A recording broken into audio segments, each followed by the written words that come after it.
Hey guys, Future Brox here. Forgot to do my intro disclaimer, so I am back to put that in the video. So first and foremost, I wanted to just add a couple disclaimers up front. Number one, I watched the video back during editing and realized I made a mistake in my mana. I don't know why, maybe it's slight dyslexia reading my numbers. But I have 136 mana, not 336 mana, so the cooldown reduction that I mentioned later in the video should be 13.6%, rounded up 14%, not 33%, I think is what I mentioned in the video. Apologies for that mistake. So when you get there and you hear that, just know that that was a mistake on my behalf. The other disclaimer I always tend to add to these videos is these are deep dives. I go through every aspect of the build, every detail, and thoroughly kind of explain why it's there and why I put it there. So if you're new to my videos, please use and utilize the playback speed button.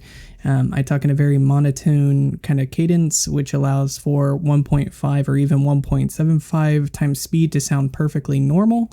And it will drastically cut down the watch time. So even though the video length looks long, toss it on 1.75 and I promise you it won't feel that bad and you won't miss any of the context and I won't sound like a chipmunk at those speeds. So you can kind of speed up the playback and watch speeds of the video. Additionally, if you try the build and you come back and you leave a comment, I'd love to hear feedback, things that you changed, things that you found, other uniques maybe I missed. That would be super helpful. And additionally, if anybody has any questions about the build, you try it and you're trying to make something work that doesn't seem like it should be working, please feel free to come back and leave a comment. I will check in and answer as many as I can. Always here to help. So I just want to throw this back in. I forgot to add it in like I always do. Hey guys, Brox here. Putting together a last Epoch theory crafting build guide. I'm a little behind the curve on the whole last Epoch launch. Just been busy, and honestly, this build I think is going to be really good. But I definitely do not have the time at the moment to play this deep into the game to get what is necessary to kind of make this build shine. As you can see, there's quite a few unique items that make this build kind of what it is, but I wanted to at least put a video out there to see if anybody wants to go after it, try it out, and has the time to actually see if it would work. It's probably not going to be like the craziest builds that you've seen. I know there's some crazy builds right now with some interactions that have like 50,000 ward and so on and so forth, and those are definitely worth checking out as well. But it's something unique, and I don't see anybody doing a melee Falconer build right now. A lot of people are using dive bomb from what I've seen on the streams, but this takes a little different direction. So I wanted to put a video out there just to see if anybody wants to go after this and try it out. If you do, and you want to come back and leave a comment about how it played, that would be awesome for the people who actually are going to put hundreds of hours in the last Epoch. So taking a look at the build, what we're going to be doing is we're going to be running a Falconer, which is one of the new classes. It's extremely strong right now, so potentially this build will get nerfed in the future.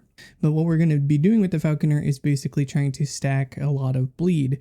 I'm going to give a couple quick credits before I get into this build. This build is a kind of a amalgamation of a couple different people's builds that I've been watching over the last week on Twitch. First and foremost was Creparian's HP per second Necromancer build, using Aura of Decay to basically gain back his full life per second. That was an interesting concept that led to this concept. Then there was Steel Mage's video about his Bleed Falconer build, which he is using a bow, though I think he's planning on switching to a ward version that does use an axe. It'll be interesting to see. And the interaction he found was that the falconry skill, Falcon Strikes, I think is what it's called, stacks bleed at an incredible rate. So potentially expect this build to potentially be nerfed in the near future, especially if they think that the stacking is way too high, but it stacks in the hundreds in very, very quickly. And he was getting those stacks on yellow item gear, not even the exalted items that you can get in last Epoch. He was getting it on just basic rares, which is nuts. So looking at how he's kind of achieving that, and his kind of came from Dreadful's pre-launch 1.0 bleed idea, which I also saw that video that kind of led to Steel making his build for the 1.0 launch, but Dreadful has made comments that build that he originally made no longer works. So I took it upon myself to say, okay, well, what happens if you made a couple different changes? And then kind of took what Kripparrian was doing with Aura Decay and kind of applied it on the Falconer side, because we can get an incredible amount of bleed very, very, very quickly. So everything in this build is going to be focused around the Taste of Blood one-handed axe. And this is a bleed-focused weapon, of course, because it's a bleed build. But particularly interesting is the last section of Taste of Blood, where it says, when you hit a bleeding enemy with a melee attack, all bleed stacks on that enemy double in speed. And they clarify under that what this actually means.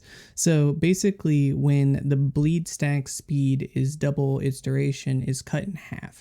So if a bleed is 3 seconds long, it will now be 1.5 seconds long, right? So standard bleed is 3 seconds, the duration is cut in half, so it's now a 1.5 second, and then the damage is doubled for the duration. So essentially it's increasing the damage per tick by double what that damage would be. So if you were doing 100k damage per tick, now you're doing 200k damage per tick. Where this becomes very interesting is because we can drastically increase the damage of our bleed stacks, and we have hundreds of bleed stacks, we can essentially turn, for instance, like in Stalemage's video, we can turn a 200k tick into a 400k tick, right? And then when you apply that to something like Valdir's Chalice, that gives us 2% physical damage over time leached as health. And then we also can apply that to Pinnacle Helm, which gives us 2% of damage leached as health. And then we can apply that to Woven Flesh, which gives us 40% increased damage leached as health. That is a huge chunk, and even we can increase the leech rate. It's a huge chunk of HP per second in return. So when those ticks go off, we get healed for multiple times our health in per second.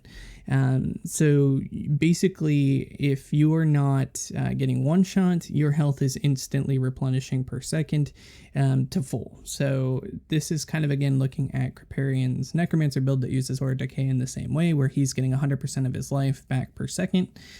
This build is doing multiplicative times the full health of the character per second. So the goal is essentially to stack a ton of bleed, and then you tap the enemy with the axe, and then you get a ton of HP per second. They also take an incredible amount of damage increase per second, because everything on them is now getting doubled per second. And the best defense is a good offense. If things are dying very quickly, then you don't have to worry about getting hit or taking a ton of damage. This would obviously be fine as is, but we're also going to be increasing all of this through some additional unique items, like the new Bloodroost gloves for the Falconry class. This gives your Falcon up to 300% chance for them to apply their bleed stacks. It also gives us up to plus 15 dexterity, and then 1 health gained per dexterity when your Falcon hits an enemy. And we're going to have roughly around 100 to 125 dexterity, so we can get some boost in health there. It's also going to increase our Falcon's movement speed. These are just perfect Falcon gloves. It's also going to give us up to plus 3 levels in Falconry. A perfect pair of these gloves would be absolutely ridiculous, and we really only need it to come with 1 LP. That's going to be uncommon. 2 LP will be rare, so I mean, obviously if you get a 2 LP version of these, fantastic, but I kind of scope this as in like realistic. If you get a 1 LP, you can throw some extra dexterity on the gloves as well. Obviously for the weapon, again, keeping it relatively realistic, I'm just using a 1 LP Taste of Blood to show you that you can throw Chance to Bleed on hit.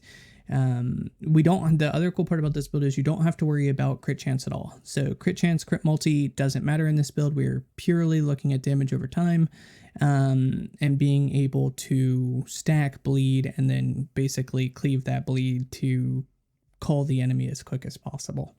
We're going to use Flare's Pride. It's another bleed stacking item in the unique pool. If you can get a 2 LP version, which is rare, throw on physical resistance as a primary, health as a secondary.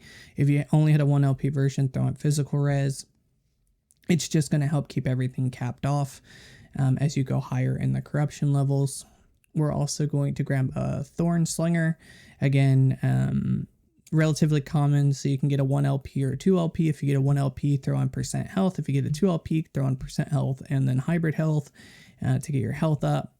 That's also going to increase our bleed on hits, movement speed for the build. Advent of the Erased is just some crazy boots, which gives us haste. Haste comes into play in a second when we get to the passives, but if you obviously get a 1 LP version of these, throw on movement speed, a tier 7 max movement speed first, and then if you get a 2 LP, throw on some dex after. For the Valdir's Chalice, obviously again, if you get a 1 LP version is the more common thing that you're going to get.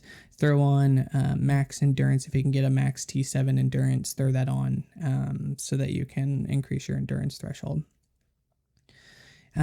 For the extenuating gear, so the non-unique items, and then we skipped Woven Flesh. Of course, Woven Flesh, if you get a 1 LP Woven Flesh, just throw on percent increased health to increase your health some more. The other cool part is, since we get to actually prioritize Woven Flesh in this build, we can make use of the 100% critical strike avoidance, which means we don't have to hunt for that on other places, such as blessings or in your idols or on pieces of gear. We can actually salvage that by just using Woven Flesh, and then we don't have to worry about the hunt for critical strike avoidance. So for the Pinnacle Helm, we're using this again for the damage leech to health. We're going to take, obviously, best version of this would be a +4 T7 Falconry roll, so that we can get 4 additional skill points for Falconry. Dexterity is a second, and then hybrid health and health, increased health and health as our suffixes there. For a bone amulet, we're going to look for damage over time. Great max roll would be 140% damage over time. And then increased area for our area skills. We are going to have some unique interactions that are going to be beneficial to have some extra area for our skills. And then we're going to need resistances. So obviously we're using a Fizz Necrotic Res Neck. And then we're going to cap the Necrotic by having it as a secondary and then adding Poison. Then we're going to use 2 opal rings for the increased cooldown recovery speed, because Falcon Strikes does have a cooldown, so we need to get that reduced as far as possible. We have some reduction built into the skill, but we also are going to need extra outside cooldown recovery to help get that off cooldown as quick as possible to go pack to pack to pack. For each ring, they're going to be identical except for the resistances, so T7 Dex would be perfect. Mana regen is a T5 secondary. Cold res, elemental res. Same over here. Dex, mana regen, except for fire res, and then elemental res, so that we can cap our resistances off to the side. All right.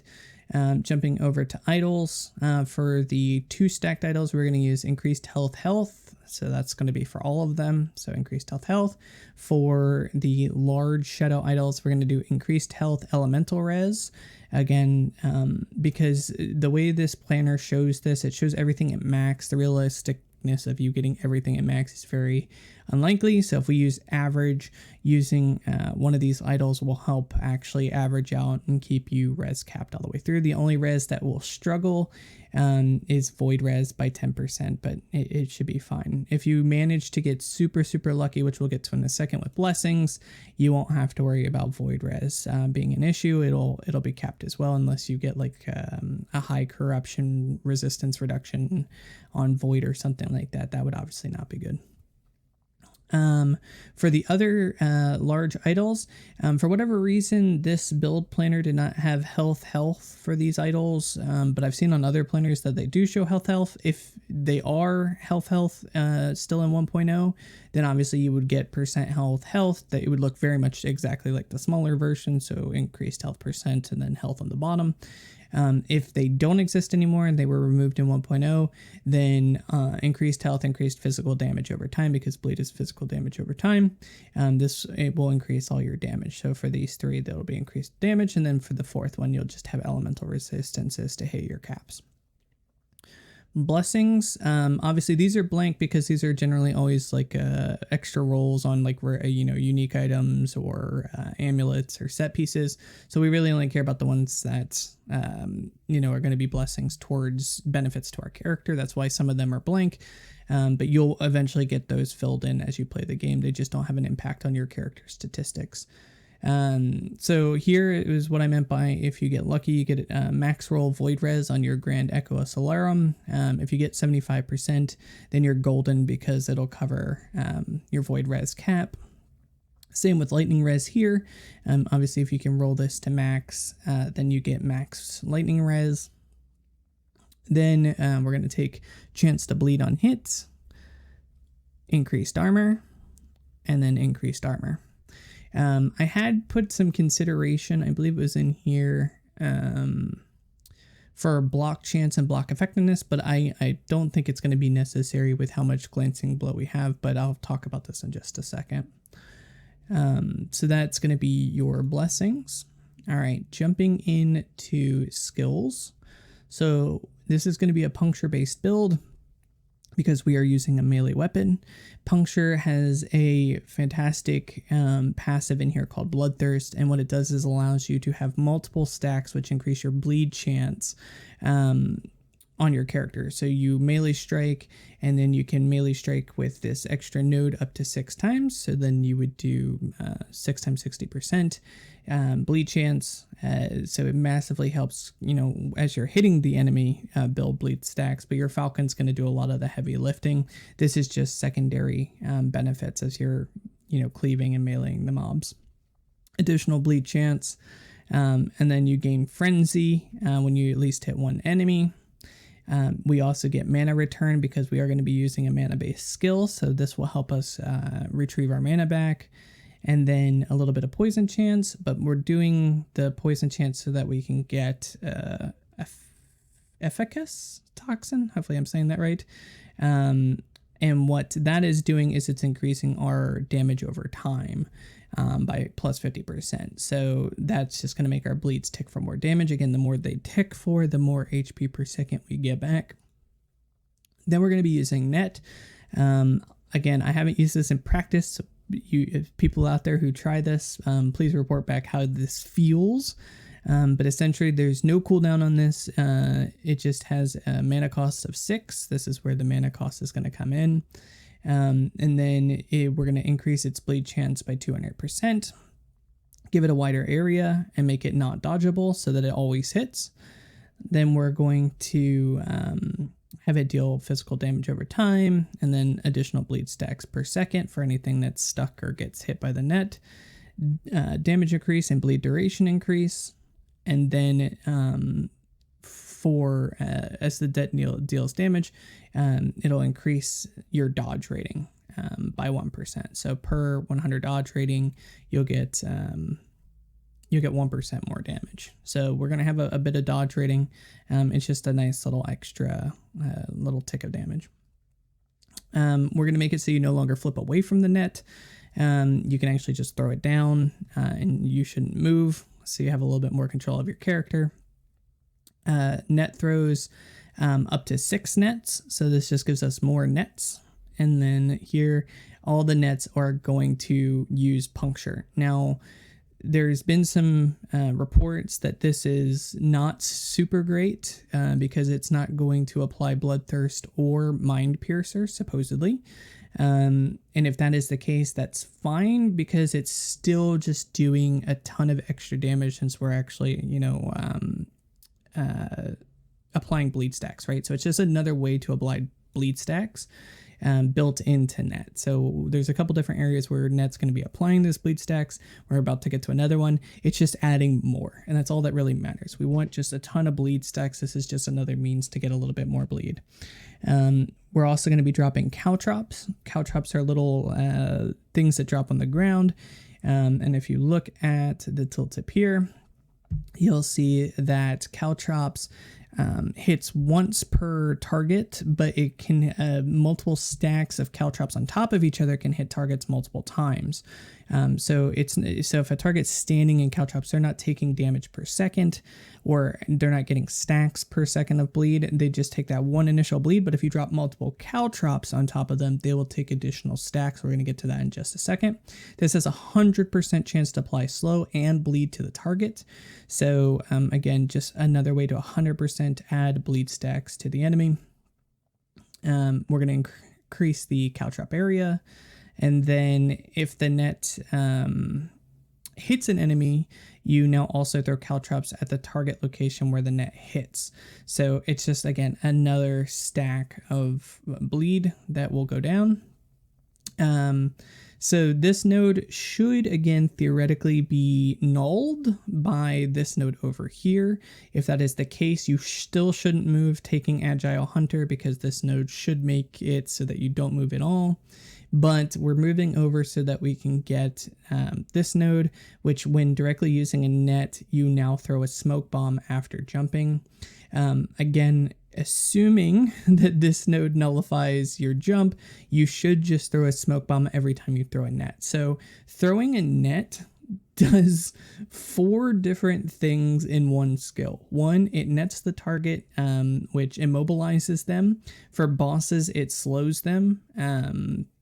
Bosses and rare mobs, it'll slow them. But for any other like basic level mobs, it permanently immobilizes them. Or not permanently, but it immobilizes them for a period of time. It applies bleed. It will puncture them, so it'll hit them with puncture, which applies bleed. It'll drop caltrops, which applies bleed, and then it'll drop smoke bomb, which will blind them and hopefully do some other things as well. I'm assuming, like all other skills in Last Epoch, this smoke bomb will take benefits from the smoke bomb skill tree. Normally it says that in the tooltip. It doesn't say it here, but I'm just going to assume it does, because it says this effect only works if smoke bomb is off cooldown. So I'm assuming it's going to use it as if it's using the skill on your skill bar. Again, you will have to test this. I have not put this into practice, but if this tech works, this is going to get really cool, because smoke bomb is going to do a couple different things as well when you stand in it. So if you throw a net down, smoke bomb goes off, you're actually going to get some benefits from being inside the smoke bomb. So then we're also going to take aerial assault for a traversal skill. We're going to reduce its cooldown with cooldown recovery. We're going to make a portion of the cooldown recovered when your falcons hit enemies. So when a falcon hits an enemy, you're going to get 10% cooldown reduction on top of this cooldown reduction. And then again, this is going to drop caltrops. So it's another stack of bleed. This is going to increase the bleed chance. And then it's also going to increase the falcon's bleed chance, which is huge, because our falcon, again, is going to be putting on tons and tons of stack of bleed. It will also drop additional caltrops. So again, if you've traveled at least 6 meters, this is going to be another stack. So if you count that, that should be 4 stacks of caltrops that drop as you're, if you move over an enemy and you drop a net, it should drop 2. And then aerial assault, if you move 6 meters, should also drop 2 sets of caltrops. And then we're going to add a little bit of slow chance in there as well, so that enemies are slowed if they're not immobilized from, again, the nets. So then we're going to come down here and we're going to add some mana return, because again, this also costs mana. So net costs mana, aerial assault costs mana. So this is going to give us a little bit of mana return. It's not going to be much, but it'll be a little bit. And then after directly using aerial assault will recover a portion of Falconry and dive bomb per 10 maximum mana you have. So I think we had like 330 mana. So it's going to be like 33 Sorry, it's going to be 33% of the cooldown recovered. That's going to come into factor again in just a second. So we want to use this after we use our Falconry skill, Falcon Strike, so that we recover 33% of the mana, or sorry, of the cooldown. And then we're going to use Healing Gust. So when we use Aerial Assault, we recover our health. So we get some health return between our pools. So if for some reason, the bleed stacks fell off and we took a hit as the bleed stacks fell off and we didn't get that extra tick and we're down a little bit of health, we use Aerial Assault and we get our health back for the next pack of mobs.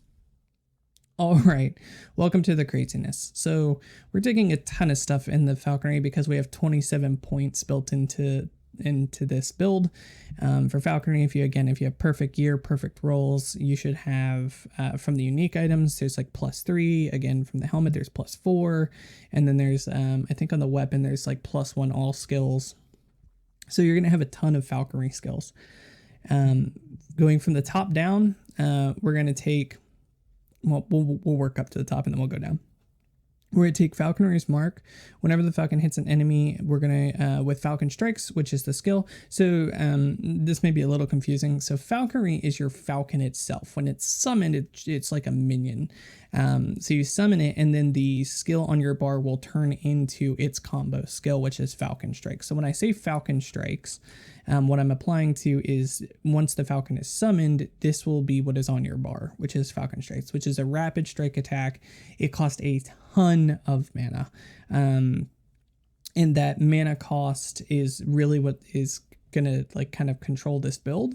It costs a ton of mana and it has an 11-second cooldown. So really we're fighting that cooldown because this is our bleed stacking tool. This is what puts on all the bleeds outside of the handful that we ourselves and our other skills are going to put on. This is the bleed applying skill.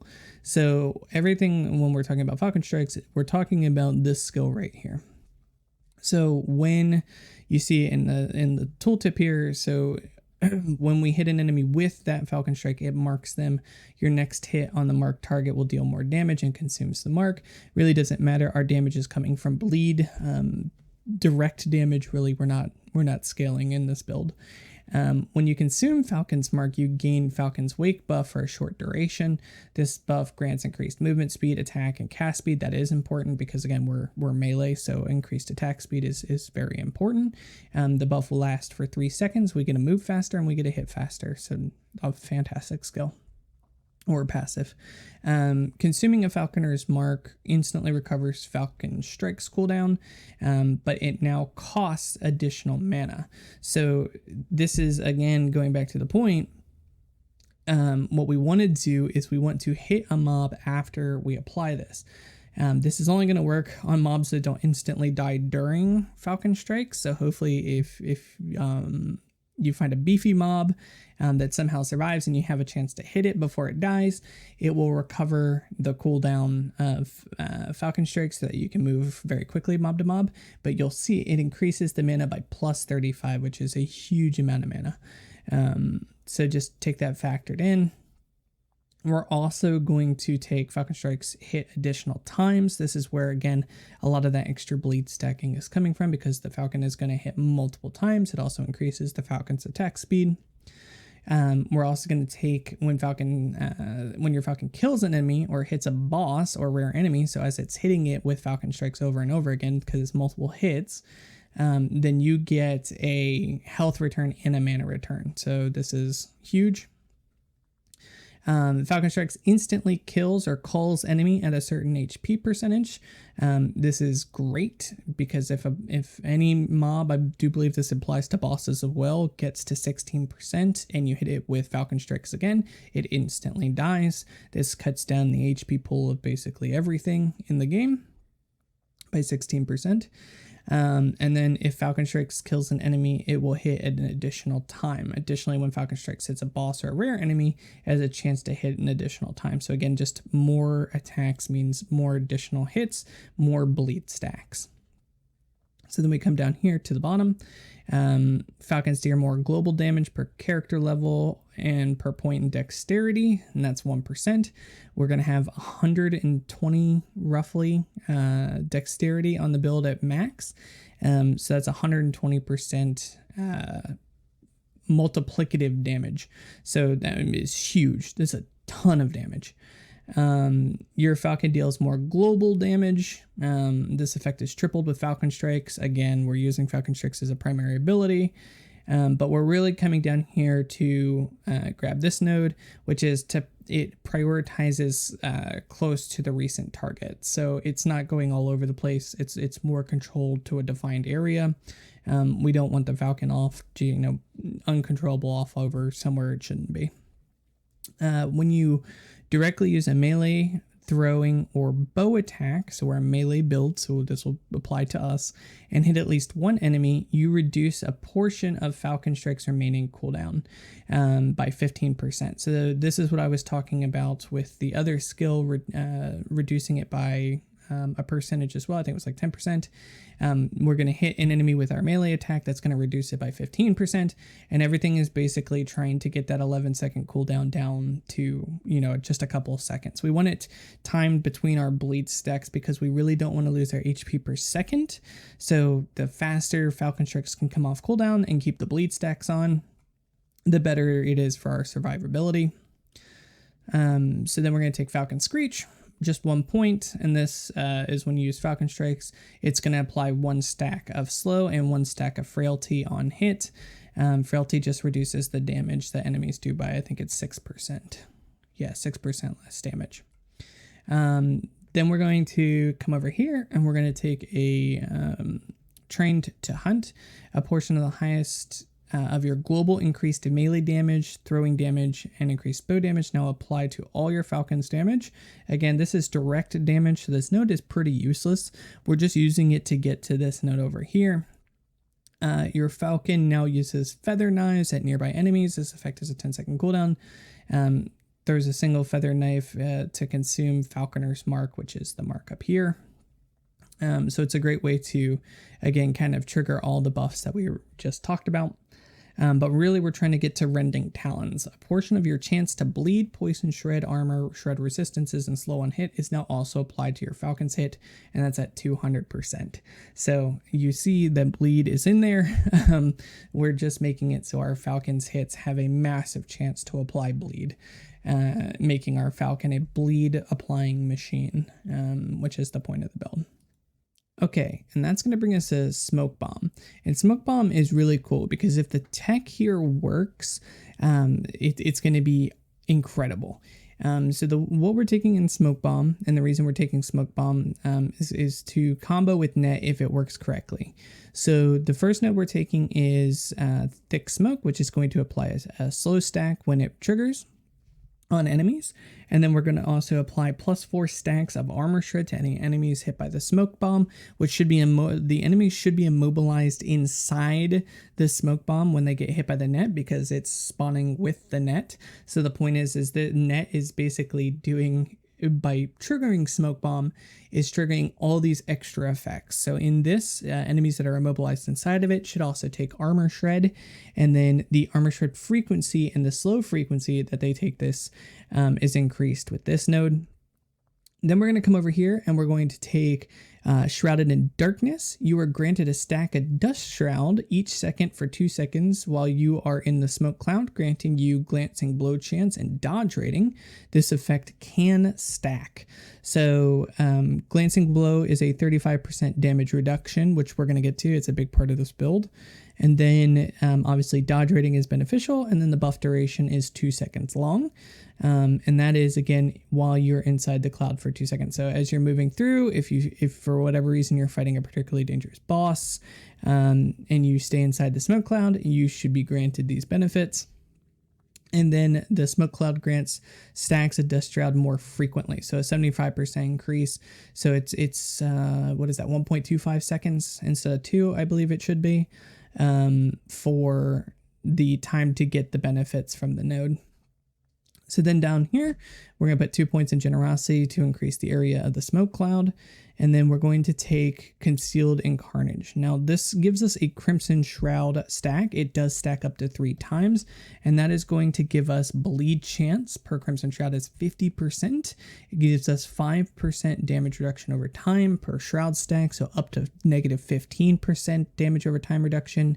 And that is huge because in the late game of Last Epoch, the most dangerous form of damage is either getting straight up one-shot by a one-shot mechanic, but more commonly is getting destroyed by some sort of damage over time. May it be poison, ignite, frostbite, bleed stacks, or I think it's called Doom for the void damage over time.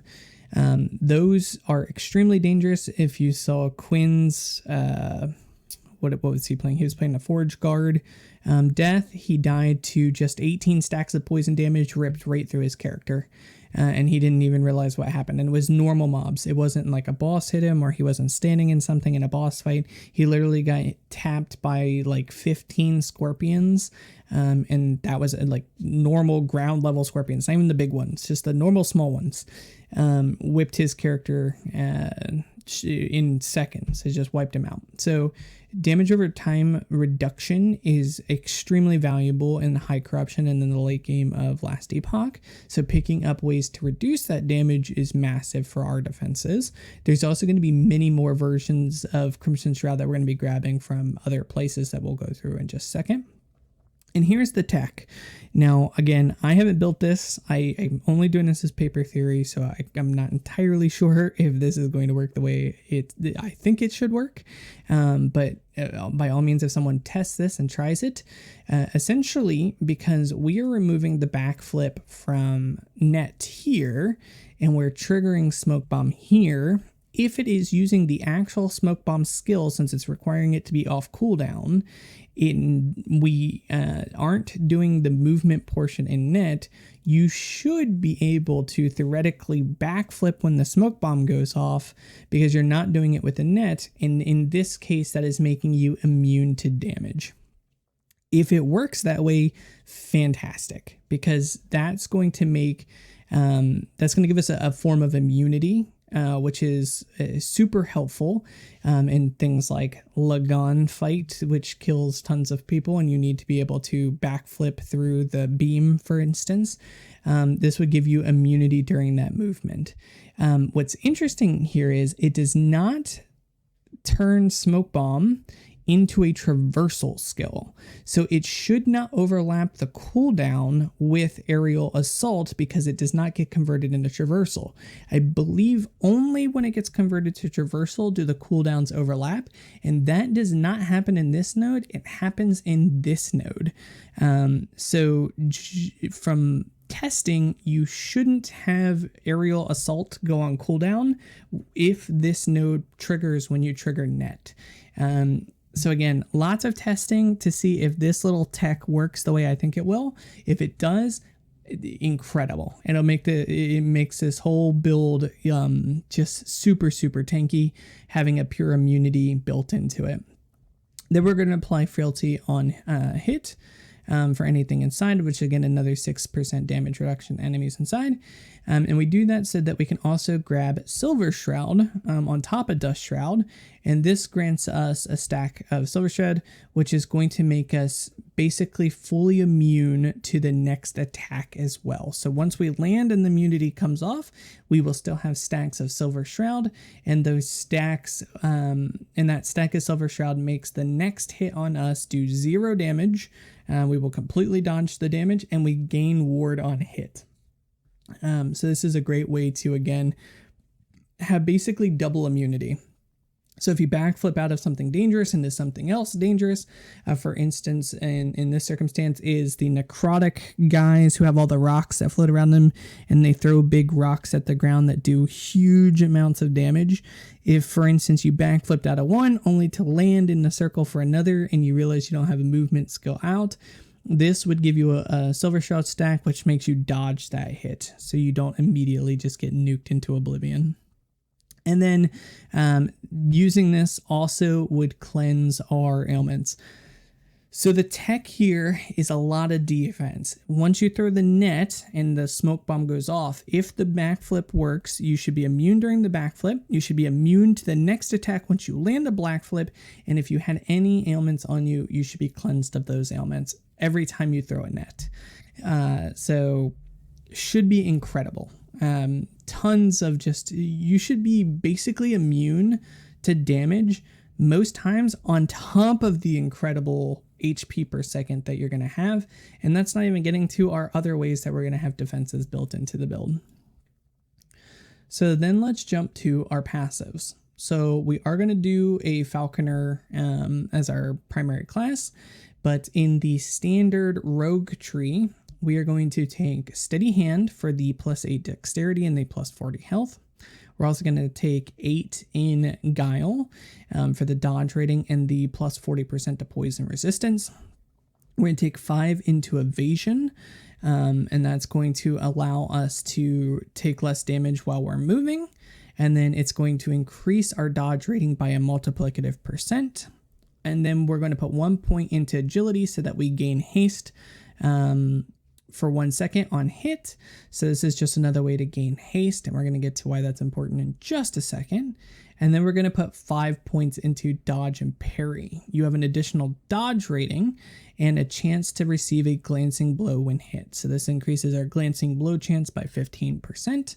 And then we're going to take nothing else in this tree. When you start this build, I would do Steady Hand last. So to get you into gaining the Falconer and the Blade Dancer points, you are not going to need the extra 7. So you could bring this all the way down to 1 point and put those extra 7 in at the very end, at like the last points to increase, because honestly, the flat dex and the flat health is really not going to be super impactful until the very end anyway, when everything can get multiplied. It's not super beneficial to me to have that super early on. Go ahead and get the poison resistance so you can clear the poison areas of the campaign without having to worry about dying, and the dodge rating. And then obviously flat damage reduction while you're running through is a lot better than just flat dex and flat health. And then, of course, having the glancing blow chance, even at 15%, to reduce the potential damage that you take by 35%. All these, to me, are far more beneficial than, +7 dexterity. So come back to this later. Just put the 1 point in, do 1 point here, 8, 5, 1, 5, and then move on to your Falconer and Blade Dancer points. So let's do Blade Dancer first, but you're primarily going to want to be in the Falconer tree, but we are going to put 25 points into Blade Dancer. This is going to be to increase our glancing blow chance and to get some more dexterity. And then we're going to come down here. We're going to increase our global damage over time. We don't really care about the 2 other benefits here, the bleed chance with swords. We don't use a sword or dagger, so none of that matters. But it does increase the global, so all of our bleed stacks, damage by multiplicative 50%. Huge. We're going to put 2 points in the Scarlet Stream. This is going to increase our melee bleed chance. So every time we hit with our axe, it's going to increase our bleed chance by 10%. But we do that so that we can get Crimson Shroud. I told you we were coming to get more stacks of this. So this is the same thing. It's going to stack up to 3 times. And it's going to give us an extra 15% damage over time reduction, stacked with the other Crimson Shroud stack that gives us 30% of damage reduction over time. And I think we have one more Crimson Shroud stack. I forget where it comes from, but we should be at 35%. So we should get 35% damage over time reduction just from the Crimson Shroud stacks. But that also means that we're going to have, 350% more bleed chance. And that bleed chance, again, is transferred to the Falcon and our character. So massive amounts of bleed chance that is going to happen on this character. So that's the benefit of going into Blade Dancer. And then we're going to come over to the Falconer tree. And we're going to do a couple things in here. So we're going to get 2 points in the Wilderness Scout. That's going to give us +20 health and +10 dodge rating. We do that to open up this node later. we're going to take 5 out of 5 in Raptor Wings, so that this is where the haste comes in. So all those forms of like triggering haste on the boots and with our melee attacks, this is so that our haste applies damage and increases our Falcon's attack speed and allows us to move faster. So it's a way to increase our movement speed, but also increase our Falcon's attack speed. And then we're going to increase the minion damage so that we can unlock this node, Crimson Skies. And then you have a chance to gain a Crimson Shroud stack when your Falcon or Ballistas hit an enemy, and that's 25%. So now we have a form of, this is the other one I was remembering. So now we have a form of consistent ways that our Falcon can apply Crimson Shroud stacks to us. So that 30 to 35% that we already have can be increased even further. 1 in every 4 hits should add an additional stack to Crimson Shroud. And yeah, you should just have a ton of damage over time mitigation and bleed chance that just continues to stack. We're going to grab 1 point in Agile Hunt for the extra dexterity. And then we're going to take 6 out of 6 in Stamina of the Rover. And that's going to multiplicatively increase our dodge chance. But more importantly, it's going to multiplicatively increase our mana regen. And then it's going to give us mana on dodge. So if we dodge an attack, we obviously will get mana in return. We need mana. Again, you saw the one Falconry skill is going to be doing like 40 plus mana per cast, and then both the net and the aerial assault to do 6 mana per each cast. So we're chugging a lot of mana. We need ways to return it. Then we're going to take 5 out of 7 in Fencing Grace. This is going to increase the damage we do with one-handed weapons. Again, we don't really care about flat damage, but what's more importantly is it's going to increase our block chance with one-handed weapons by plus 5% and our block effectiveness per dexterity by plus 2. This is really, really important because block chance in this build turns into glancing blow chance. So we're going to talk about it in just a second because it's one of the next nodes. But essentially here, what we're after is the block chance when we're holding a one-handed weapon is a plus 5% increase. And that is because deflect and weave. You have an additional block and chance to receive a glancing blow. Additionally, you regain health whenever you block and receive a glancing blow. So block chance again goes up by 5%, glancing blow chance by plus 5%, and then health on block or glancing blow is 15. But at the 5-point marker, all of your block chance is converted to glancing blow chance. So block effectiveness no longer becomes important because we're not actually going to be blocking. We are just converting all of the block chance to glancing blow chance. So this node and this back node give us another plus 10 glancing blow chance from the plus 5% block chance, and then an additional 5 glancing blow chance. So between just these two nodes is an additional 15% glancing blow chance. And then jumping back to our shield, we have 20 block chance on the shield itself. So that's now 20% glancing blow chance. And if we come over just to show you kind of how this is all breaking down, you're going to see glancing blow chance. We have 142%. It's capped at 100, so we're over capped. We're going to talk about that in just a second. Is why it's reflecting 142%, but it's more important that we are over that cap, which means that every attack that we take, the initial hit we take will be reduced by 35%. So going back over here, we're going to take 1 point in Coordinated Fade, which is going to give us, whenever we use an ability on our bar, it's going to give us 1 stack of that Silver Shroud, which causes us to hard dodge the next ability that we use, or that we get hit by. So again, more immunity. This effect has a 10-second cooldown, so we can't use it all the time. So essentially when you use a skill, you get a Silver Shroud stack and you can avoid damage on your next hit. We're going to take 6 out of 6 in Evasion Tactics for more dexterity, flat armor multiplicative, and then flat or dodge rating increase multiplicative. We're going to take 1 point intuitive connection, and that's going to give our Falcon Strikes and Dive Bomb to become instant cast, so no channeling or anything like that. But it increases their cooldown by 5%. So again, that's how we got to that 11-second cooldown on Falcon Strikes that we're trying to mitigate, but now it goes off instantly. We're also going to take 5 out of 7 in Sky Assassin. This is, again, increases our damage over time damage, but it also increases the bleed and poison chance of our Falcon by an additional 50%. We're going to take 5 out of 5 in Glancing Blow chance for that plus 10 Glancing Blow chance, and then double the Glancing Blow chance if not hit. So essentially, if you go back and we look at our Glancing Blow chance again, and you look at the top portion there, it's 25, 10, 5, 16, 15. So it's not 142%, it's 142% when we're not, when we haven't been hit in a period of time. So if we haven't been hit recently, we get 100% chance that that next hit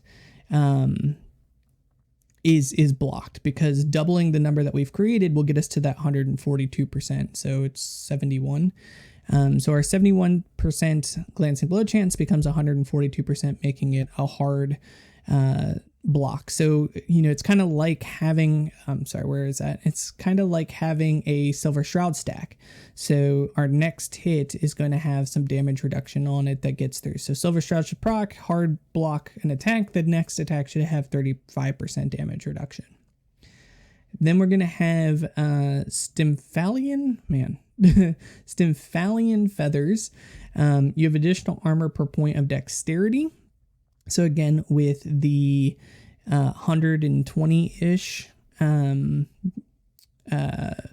dexterity that we're going to have, that is going to have plus 6 armor per 2 dex. So what is that? That should be 60 times 6. So again, it's like over 300. It is a ton of armor. And it's like, I think it's over 350. And then the 4-point bonus there is every time your Falcon hits an enemy recently, you get a 2% armor increase as well. This is a multiplicative increase to your armor as well. So this is a huge node, tons of armor, multiplicative increase on top of it. And then Tailwind is the last one. We're going to take 6 out of 6 in. You take less damage while moving. Again, damage reduction, flat damage reduction while you're moving. Additionally, you have increased movement speed and dodge rating. So you get to move a little bit faster, and you also get a multiplicative increase to your damage reduction. And then all of those effects, so the 6% becomes 12%, and the damage reduction becomes negative 12% damage reduction, and the dodge rating becomes 12%. If your Falcon has hit an enemy recently. So we're going to be constantly using our Falcon to hit enemies. So all of these are going to be increased to give you damage reduction and movement speed. So that's the passive tree. Going back and kind of, again, walking through how this theoretically should work. You're going to want to aerial assault over, throw down a net into a group of enemies. Well, the first initial time you enter a map, let's do it as the first initial time you enter a map. The first mob pack you hit, you should throw down your nets, and then you should aerial assault over it, and then you should hit whatever is still alive or immobilized. Hit it with your puncture ability to stack up your bloodthirst. And once you have your stacks of bloodthirst, then use your Falcon Strikes. Falcon Strikes should then kill everything, and then aerial assault to your next mob pack, throw down a net, and then just tap whatever you can, hopefully that it lives, with puncture to keep up your bloodthirst stacks, and then Falcon Strikes when it's off cooldown. So aerial, net, puncture if you can to keep up your bloodthirst stacks, and then Falcon Strikes off cooldown. So as soon as it comes off cooldown from you hitting puncture, because again, hitting an enemy will reduce the cooldown. As soon as it comes off, you Falcon Strikes again, then you aerial assault to the next pack, throw down your net, and then puncture, Falcon Strikes, and you keep moving. You never hard cast Smoke Bomb, just keep an eye on it for the cooldown. So your net should be proccing it. Here's another thing I don't know from your net proccing smoke bomb. I don't know if it puts it on cooldown. So as long as if it does put it on cooldown, then just monitor the cooldown. If it doesn't put it on cooldown, then you have a second smoke bomb as a utility skill if you're in like an oh crap situation. So if you're in an oh crap situation and you need to throw it down, and you can have it as a secondary smoke bomb. But outside of that, you're just going to be aerial assaulting, throw down a net, puncture spam, Falcon strikes off cooldown, move to the next thing.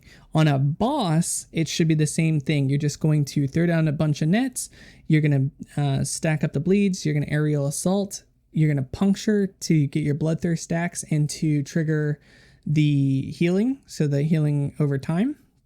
And then you're going to Falcon strikes and you're going to keep puncturing, right? So as your Falcon puts on 400 stacks of bleed instantly, you're going to hit the enemy with puncture, and then you're going to get a massive amount of healing over time, or healing per second, I should say. And then again, you just repeat on cooldown. So as everything comes off cooldown, aerial assault, net, falconry, puncture. And because you're duplicating or you're increasing the speed and doubling the damage, bosses should evaporate. I mean, it truthfully should evaporate, because when you put 400 stacks on and it hits for 200k plus or more, 400k plus or more from your Falcon, and you make that tick in 1.5 seconds for 800k damage rather than 400k damage, then the bosses will melt. It should be insane. And again, you're going to be healing multiplicative times more than your health pool when you hit an enemy with Taste of Blood. So as you can tell, you have like 4 or 5 different ways to be purely immune to damage. You have ways to blind enemies with Smoke Bomb. You have ways to have insane dodge rating. You have ways to reduce any damage that does get through your Silver Shroud or immunity movement skills from Glancing Blow. You have a very high endurance. It's not capped, but it's at 50%. So you do have high endurance. You have 100% crit avoidance. You have like 35% base damage over time damage reduction, and then the ability to have more stacks from your Falcon. Yeah, you have, I mean, and then you have armor that this doesn't even take into the multiplicative from your Falcon hitting enemies, right? So you're going to have 40 to 50% armor damage reduction as well. You're going to have insane movement speed because this, again, doesn't factor in your Falcon hitting enemies and triggering haste and triggering the 12% additional movement speed. So you're going to have like 75 plus movement speed, if not more than that. And then you have a ton of health, right? If you find everything and you have everything here, you have a ton of health to rely back on. You have a ton of dexterity. You're res capped. You're going to be very, very tanky. Again, the only thing that should kill you is flat out one shots that just hit for, the intended purpose is to one shot you. If that even exists at the end game of last Epoch anymore. Or the only other way theoretically you could potentially die is if you have no bleed stacks healing you for your health pool per second, and for some reason you don't have your Silver Shroud stacks and your Glancing Blow up to reduce the damage, or just flat out ignore the damage. Outside of that, you should be pretty much an unkillable monster, doing tons and tons and tons of damage from your bleeds. So anyone out there wants to give it a try, report back in the comments how it plays. If you can find the 7 unique items for this build, God bless you. You probably really love last Epoch, but I think this would be a really cool build. It also, melee, right? It's a little better than the other things we're seeing out there that just, tries to massively avoid being in melee range. I think this is a really cool kind of tanky melee style build. So yeah, enjoy.